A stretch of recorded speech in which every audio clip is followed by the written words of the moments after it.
Ampayon. Nagunaw na ko mo unsa ang sinugdanan sa kanina barangay. Anong naglambo ni siya? Unsa magibuhat niya para maglambo o anong maayo na siya karon? What did it do to be what it is today? Follow me in uncovering the mysteries of Ampayon and its economic development. Barangay Ampayon's history. The Manobos were the first settlers in the area during the early parts of 19th century. During that time, the area was partly covered with forest, vegetated with wildflowers and animals. However, in the later years, the forest covers were slowly diminished as the new Christian settlers inhabited the place. Now, the main economic activity at the time was farming. The early settlers produced rice, corn coconut, root crops, and vegetables that were usually bartered for basic goods. Now, as the economic activity in the area improved, the settlers produced tobacco, sugarcane, and abaca in large volumes, which later became their main economic produce during the time. In 1933, a person called Cornelio Pantaleon was appointed as the first Teniente del Barrio. Now, the appointment of a Teniente del Barrio at the time was very much necessary, especially in facilitating the settling of land disputes that arose between the new settlers and the natives.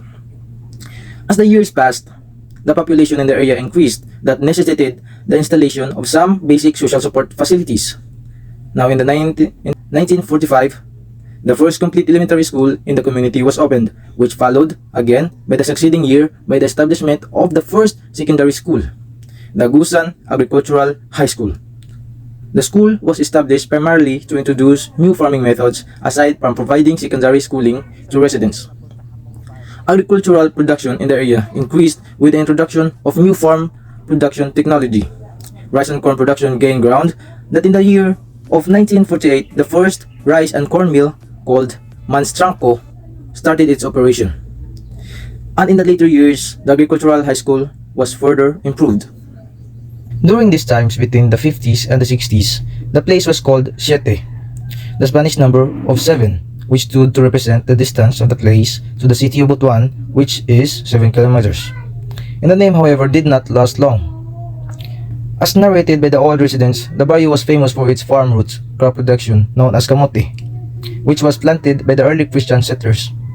The taste of this crop, when boiled or grilled, was liked by almost all of Butuanons, which were the residents of the city of Butuan, and all the rural folks. The kamote crop was later called Ampayong Butuanon, which means the favorite of the Butuanons. Since the barrio was producing this crop, so as the years passed, the barrio was named Ampayon. Because of the logging boom which increased the economic activities in the Gusan province in the 1950s, unprecedented in-migration of people in the barrio was noticed. To support such increase in population, some basic necessities such as health centers, barbershops, gas stations, grocery stores, and even a blacksmith were opened.